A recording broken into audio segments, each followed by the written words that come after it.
Assembly میں الحمدللہ اللہ نے خان صاحب کی برکت سے ہمیں موقع دیا۔ میں اس علاقے کی اپنے علاقے کی نوعیت آپ کے سامنے رکھنا چاہتا ہوں۔ بجٹ کے اندر جنوبی پنجاب کا ذکر ہوتا ہے اور جنوبی پنجاب کے مختلف علاقہ جات کے اندر پچھلے 2 سال پہلے جو سیلاب آیا تھا اس سیلاب کے اندر سڑکیں اور وہاں کے تمام تر نظام مکمل تباہ ہو چکا تھا، اور خصوصاً ان سڑکوں کی تباہی کے بعد ہر وقت جنوبی پنجاب کا نعرہ ضرور لگایا جاتا ہے اور کہا جاتا ہے کہ فنڈ کے اندر جنوبی پنجاب کو باقاعدہ حصہ بجٹ میں رکھا جائے گا، لیکن ہم وہ سب ہریالیاں اور ہم وہ سب صورتیں صرف شہری آبادیوں میں دیکھتے ہیں، اور جنوبی پنجاب کے دیہی علاقوں کے اندر ہمیں وہ اس طرح کی کوئی بھی صورت نظر نہیں آتی ہے۔ اور خصوصاً میں جنوبی پنجاب کے حوالے سے اس ایوان کو بھرپور متوجہ کرنا چاہتا ہوں۔ اس وقت میرے پاس یہ ایک پوری فائل ہے، اس پوری فائل کے اندر تقریباً 300 افراد جو 3 ماہ میں کینسر سے فوت ہو چکے ہیں، اور کینسر اس وقت وہاں وبائی صورتحال اختیار کر چکا ہے۔ پر بجٹ میں جب بھی دیکھا جاتا ہے تو دیکھا یہ جاتا ہے کہ ہر قسم کے ہسپتال، ہر قسم کی ضروریات اور صحت کے حوالے سے جو بھی فنڈ جاری کیے جاتے ہیں وہ شہری آبادیوں کے لیے دیے جاتے ہیں۔ ابھی کہا گیا کہ کینسر ہسپتال، پھر کینسر ہسپتال لاہور کے اندر، تو خدا را جنوبی پنجاب اور ان دیہی علاقوں کو ضرور دیکھیں۔ جناب اسپیکر صاحب، توجہ چاہتا ہوں کہ ان علاقوں میں کینسر ایک وبائی صورتحال اختیار کر چکی ہے۔ آئے روز میرے نوجوان اسمبلی کے باہر کتبے اٹھا کر کھڑے رہتے ہیں، احتجاج کرتے ہیں۔ میں حلقے میں جاتا ہوں، میری مائیں، میری بہنیں کینسر کے حوالے سے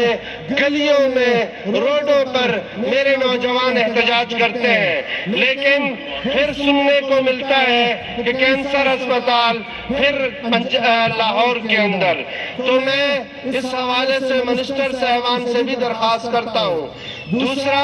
اس وقت صحت کے حوالے سے وہاں پر کئی جگہوں پر ڈسپنسریاں بنائی گئیں، چھوٹے چھوٹے اسپتال بنائے گئے، جو عمارتیں تیار ہو چکی ہیں، لیکن تیار ہونے کے بعد بھی جب پوچھا جاتا ہے وہ عمارتیں کھنڈر بنتی جا رہی ہیں۔ جاتے ہیں، دیکھتے ہیں تو پوچھتے ہیں، وہ کہتے ہیں بلڈنگ ڈپارٹمنٹ نے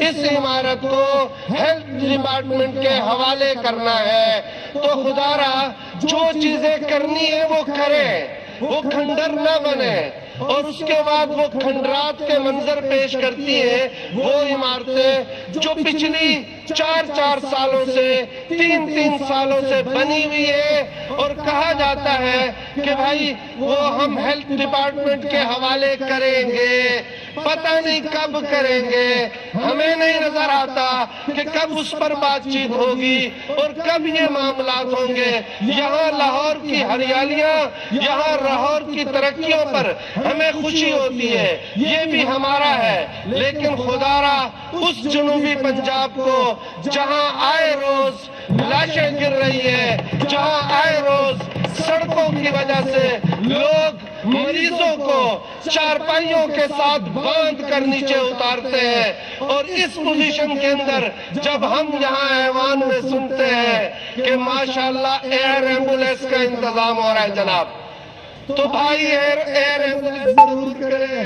پر وہاں چھوٹے چھوٹے ان غریب علاقوں کو بھی کچھ ایمبولینس فراہم کریں، انہیں بھی پوچھیں، وہاں کی بھی سڑکیں بنائیں، وہاں کے حالات کو بھی دیکھیں۔ میں شکریہ ادا کرتا ہوں جناب اسپیکر صاحب کا، اور خصوصاً ہمارے اپوزیشن لیڈر صاحب نے ہیلتھ کے بارے میں اور بجٹ کے اندر اس پر بات چیت کی ہے، اور میں چاہتا ہوں کہ جنوبی پنجاب اور توسا کے علاقوں کو کینسر کے حوالے سے انتہا درجے کی پریشانی کی صورتحال ہے، راستوں کے حوالے سے سیلاب کے بعد سے تمام راستے وہاں کھنڈر کا منظر پیش کر رہے ہیں۔ اس وقت 2024 کے اندر لوگ آج بھی پانی وہاں پر بارشوں کا جو وہاں جوہڑوں میں اکٹھا ہوتا ہے وہ پی رہے ہیں، اسی وجہ سے وہاں بیماریاں ہیں۔ کہا یہ جاتا ہے کہ دھر کا علاقہ پسماندہ ہے، میں ایوان میں حلف سے کہہ سکتا ہوں کہ سب سے زیادہ پسماندہ ترین علاقہ کوہ سلیمان کا دامنی علاقہ ہے، اس علاقے کو ضرور پوچھا جائے۔ السلام علیکم۔ طاہر صاحب بہت شکریہ جی۔ محترم جناب فیبولس کرسٹوفر صاحب۔